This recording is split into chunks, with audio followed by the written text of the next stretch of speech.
Estimados hermanos y amigos, el tema de hoy es Ezequiel describe el nuevo templo y la redención.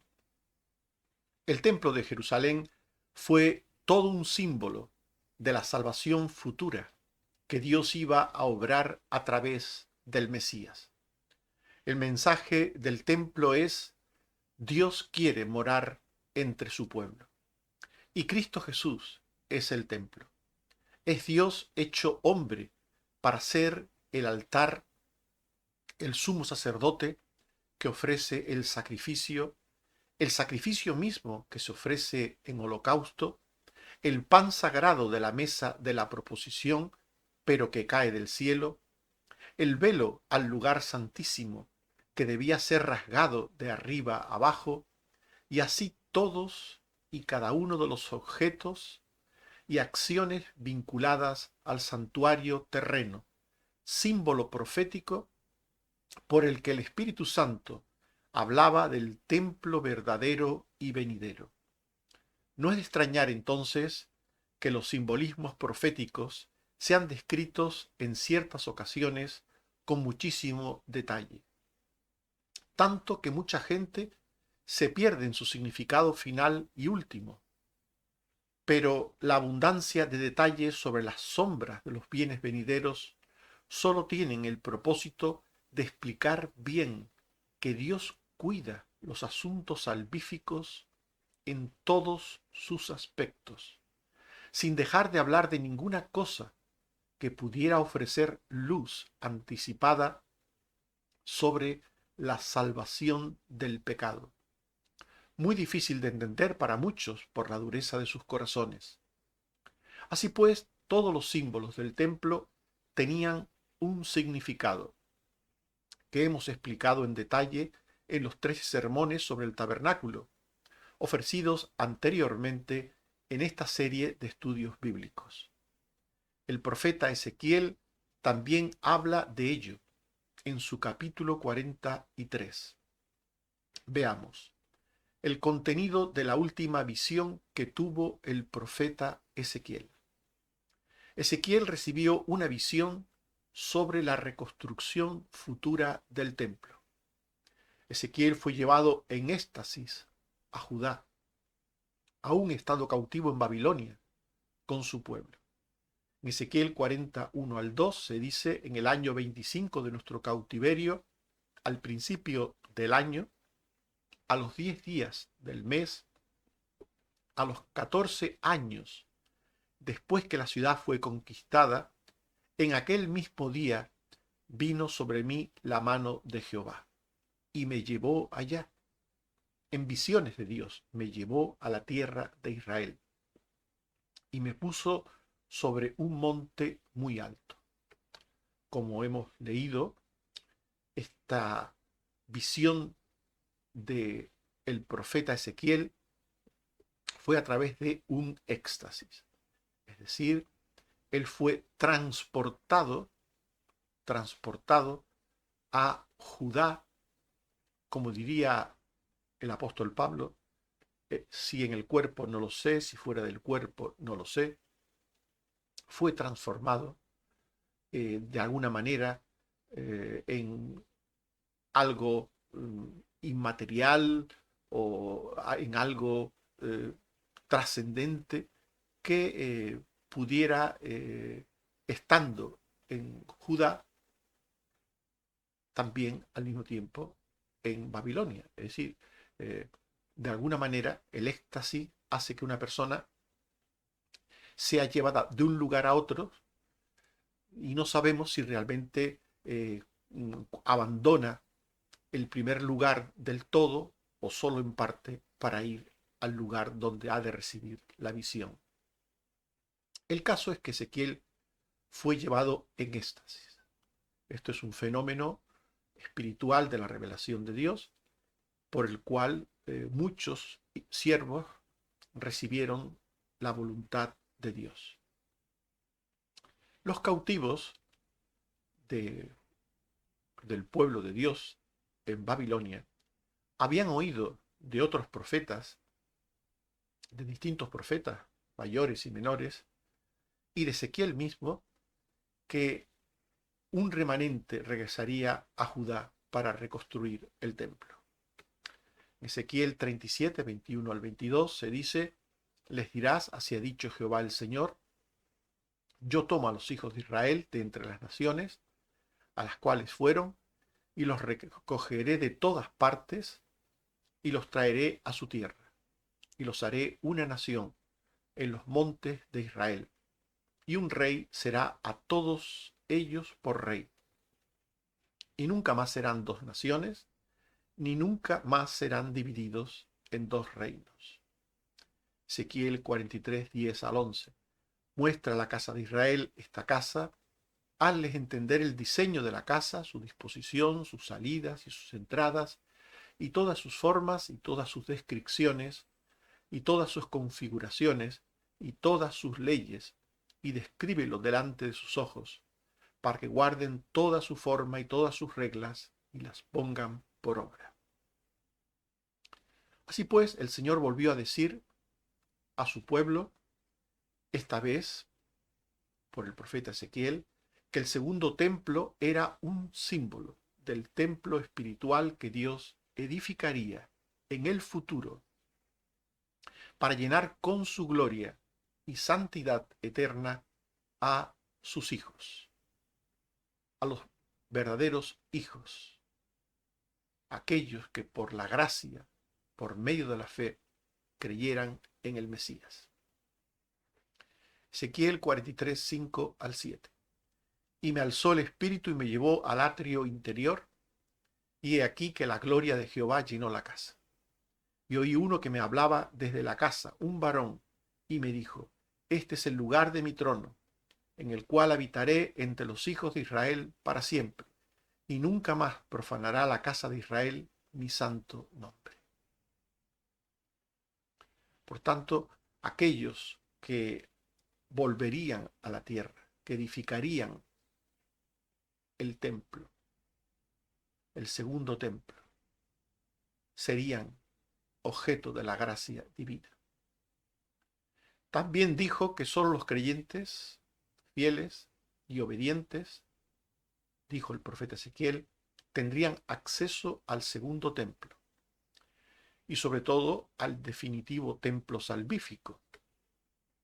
Ezequiel 44, 15 al 16 se dice: los sacerdotes levitas que guardaron el ordenamiento del santuario cuando los hijos de Israel se apartaron de mí, ellos se acercarán para ministrar ante mí, y delante de mí estarán para ofrecerme la sangre, dice el Señor. Ellos entrarán en mi santuario y se acercarán a mi mesa para servirme y guardarán mis ordenanzas.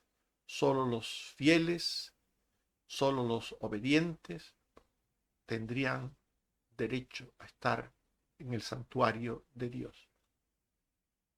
Ezequiel les dijo, el profeta Ezequiel les dijo que no solo harían el templo, sino que la tierra sería distribuida universalmente y con justicia. Por universal queremos decir que el reparto de la nueva tierra sería no solo para judíos que venían de Babilonia, sino también para judíos que venían de los pueblos gentiles y que se habían mezclado con ellos y que vendrían, por tanto, con sangre gentil y con gentiles.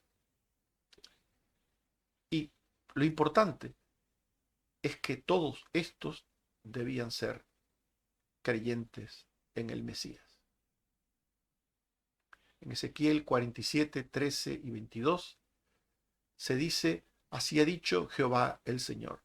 Estos son los límites en que repartiréis la tierra por heredad entre las 12 tribus de Israel, y echaréis sobre ellas suertes por heredad para vosotros y para los extranjeros que moran entre vosotros, que entre vosotros han engendrado hijos, y los tendréis como naturales entre los hijos de Israel. Los gentiles que se habían unido a los hebreos y habían aceptado la fe en el Mesías debían ser considerados como naturales. Otra cosa es aquellos gentiles que se unieron sin fe y que conservaban la idolatría. De esto se hablará en otro momento y de esto el Señor tendrá algo que decir. Pero esto es algo que veremos en otro estudio, en otro capítulo. Los gentiles creyentes debían ser tratados como pueblo de Dios. Los gentiles creyentes eran pueblo de Dios, exactamente igual que los judíos creyentes. En la nueva tierra, el pueblo de Dios no sería oprimido por ningún príncipe terreno, sino que todos serían tratados con justicia y con equidad. Ezequiel 45, 8 al 10. En esta tierra nunca más mis príncipes oprimirán a mi pueblo. Así ha dicho Jehová el Señor. Basta ya, oh príncipes de Israel. Dejad la violencia y la rapiña. Haced juicio y justicia. Quitad vuestras imposiciones de sobre mi pueblo, dice Jehová el Señor. Balanzas justas tendréis. Obviamente este texto se está refiriendo no solo a la tierra material, temporal, sino que va más allá. Se está refiriendo a la nueva patria celestial que recibirían los creyentes verdaderos. Ezequiel les dijo cómo Dios les haría dignos de ser su templo y de recibir la tierra. Hablándoles del templo material y de la tierra material, Dios les estaba hablando del templo espiritual y de la tierra eterna.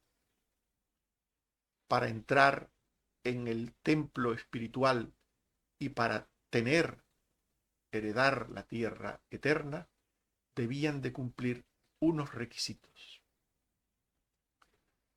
Debían ser otras personas, nuevas personas.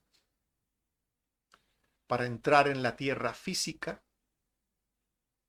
y construir el templo físico, daba igual si una persona era realmente creyente o no lo era del todo, o lo era a medias, pero para entrar en la realidad espiritual simbolizada por el templo y la tierra física, para entrar en la realidad espiritual se debían cumplir unas condiciones.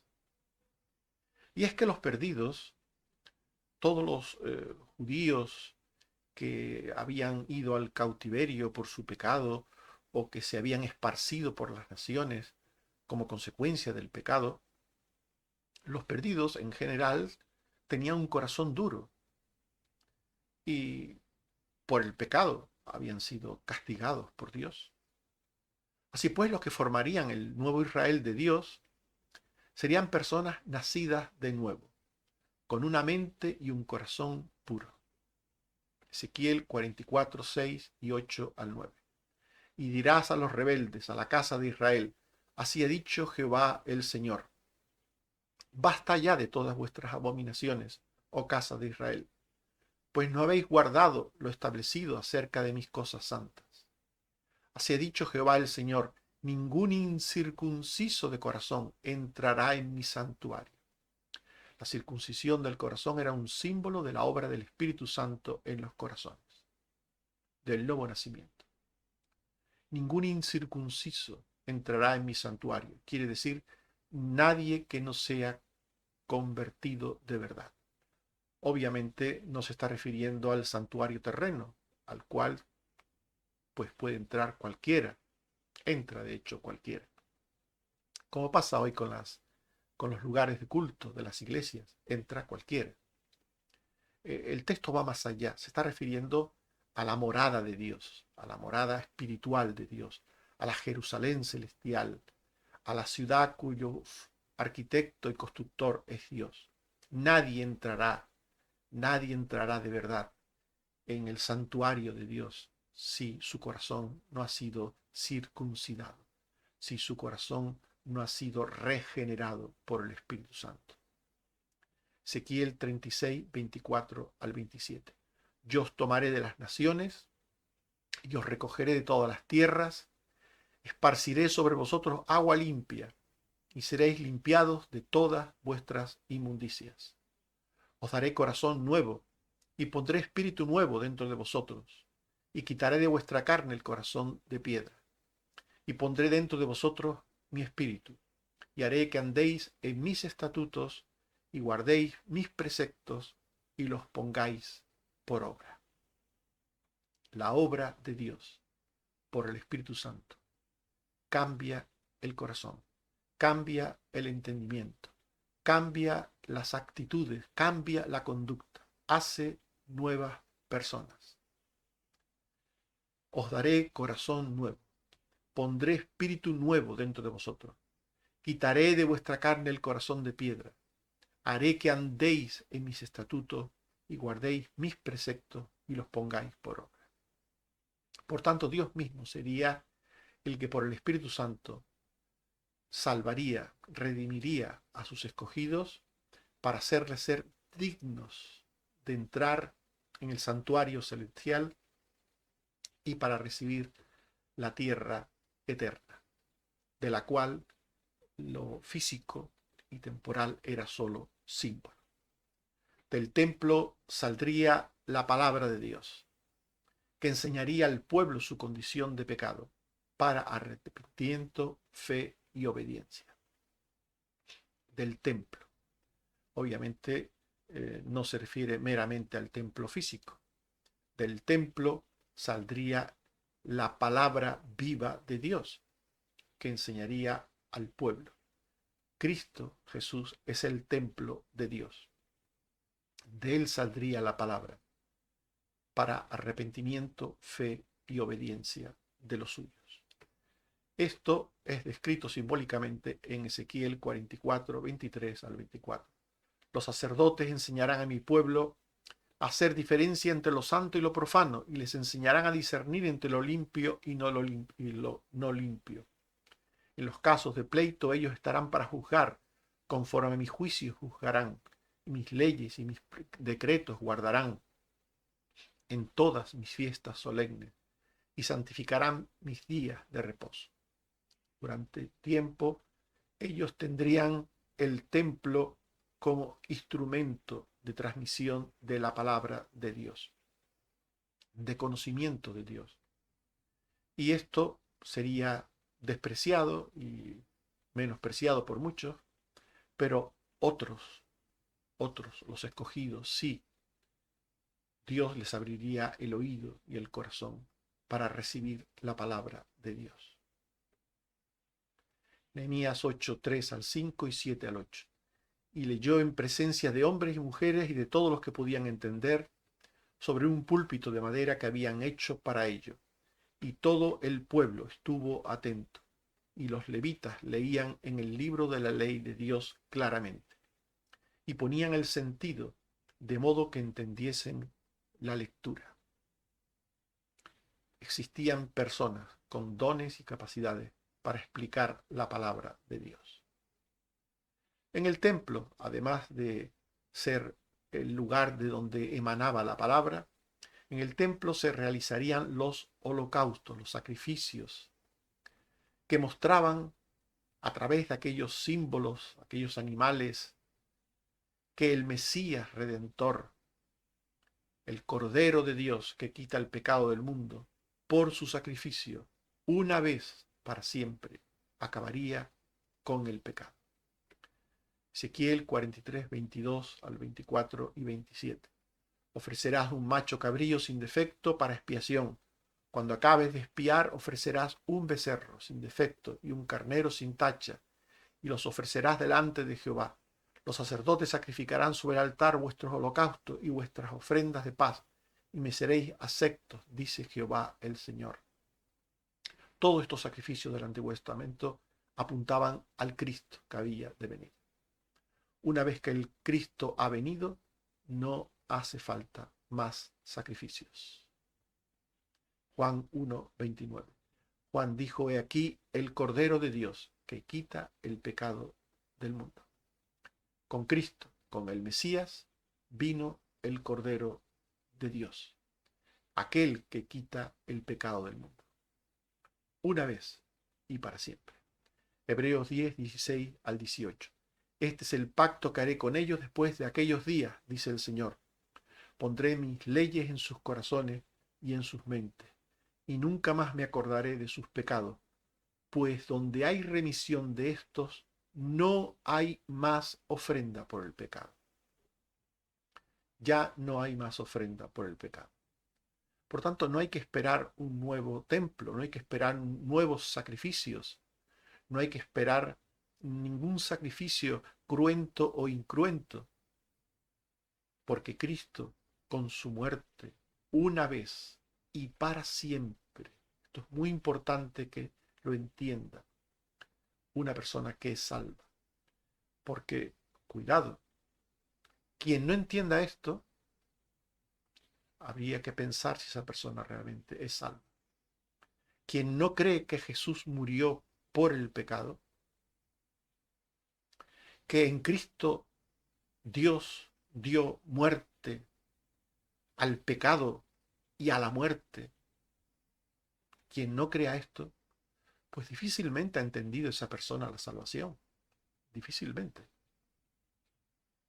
Por tanto, del templo real, del templo venidero, del Cristo, que es el templo venidero, Dios morando entre los hombres. De él saldría el agua pura que sanaba y daba fruto de fe y de santidad en los corazones. El agua pura que saldría del templo, además de la sangre que era derramada, rociada, como nos dice el apóstol Pedro, para salvación, además de esa sangre, saldría el agua pura que daba fruto de fe y de santidad en los corazones. Ese agua pura que emanaba del templo de Cristo es el Espíritu Santo. Ezequiel 47, 8. Y me dijo, estas aguas salen a la región del oriente y entrarán en el mar y recibirán sanidad las aguas, y junto al río crecerá toda clase de árboles frutales. Sus hojas nunca caerán, ni faltará su fruto. A su tiempo madurará, porque sus aguas salen del santuario, y su fruto será para comer, y su hoja para medicina. Aguas que sacian, aguas que sanan, agua pura saldría del templo. Apocalipsis 22, 1 al 2. Después me mostró un río limpio de agua de vida, resplandeciente como cristal, que salía del trono de Dios y del Cordero. En medio de la calle de la ciudad y a uno y otro lado del río estaba el árbol de la vida, que produce 12 frutos, dando cada mes su fruto, y las hojas del árbol eran para la sanidad de las naciones. Cristo es el Redentor. Cristo es el agua de vida. Cristo es aquel que sacia y sana. Y el Espíritu Santo es la persona divina que hace la obra de Cristo.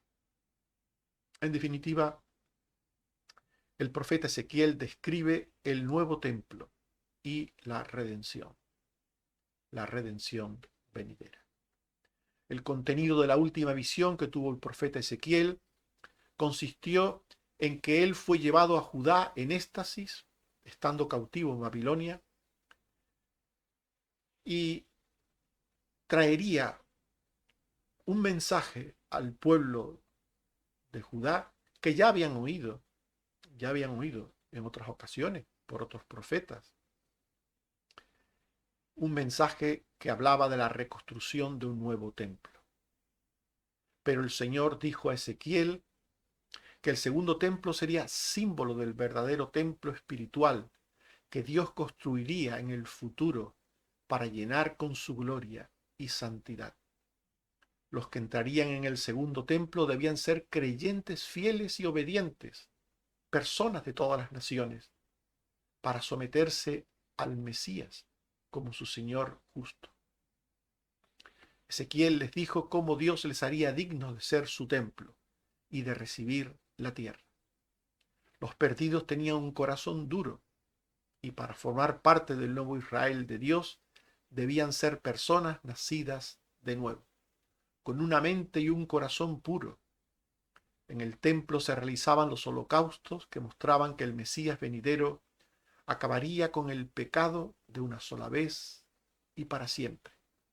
Y del templo verdadero no solo saldría el Cristo Redentor a través de su sangre, de su sacrificio, sino el agua que Él era y daría, el agua pura que sanaba y daba fruto de fe y de santidad y también de sanidad. Este agua era el Espíritu Santo. En Hechos 17:24 se dice: el Dios que hizo todas las cosas no habita en templos hechos por manos humanas. Y en 1 Corintios 3:16 al 17 se dice: ¿no sabéis que sois templo de Dios y que el Espíritu de Dios mora en vosotros? Porque el templo de Dios, el cual sois vosotros, santo es. Que Dios nos ayude y nos limpie y nos dé su presencia en nuestras vidas. Amén. Oremos. Señor, te damos gracias por tu palabra. Te pedimos que nos ayudes a entender tu voluntad. Líbranos, Señor, de poner los ojos en los símbolos, en los ritos materiales, que son meros instrumentos tuyos para hablar de realidades espirituales, todas ellas cumplidas en Cristo, por su obra y también por tu Santo Espíritu. Ayúdanos, Señor, a trascender a lo material y a tener ojos para ver tu reino y a tener fe y voluntad para entrar en tu reino. Ayúdanos, Señor, con tu gracia y con tu poder. También te suplico, Señor, que nos sigas ayudando en todo lo que tenemos por delante. Tantas cosas, Señor, en el ámbito de la salud, en el ámbito de las relaciones entre familia, entre hermanos, con las personas, vecinas o compañeros de trabajo con los que nos relacionamos. Ayúdanos, Señor, a tener relaciones de edificación, de santidad, de testimonio. Danos la gracia, Señor, de ser instrumentos útiles de tu poder y de tu gracia para todos aquellos con los que convivimos. Líbranos, Señor, de ser piedras de tropiezo. Gracias una vez más por lo que tu palabra nos dice y por lo que eres y haces por nosotros. Bendito seas, Señor, por Jesucristo tu Hijo. Amén. Que el Señor nos bendiga y nos guarde. Amén.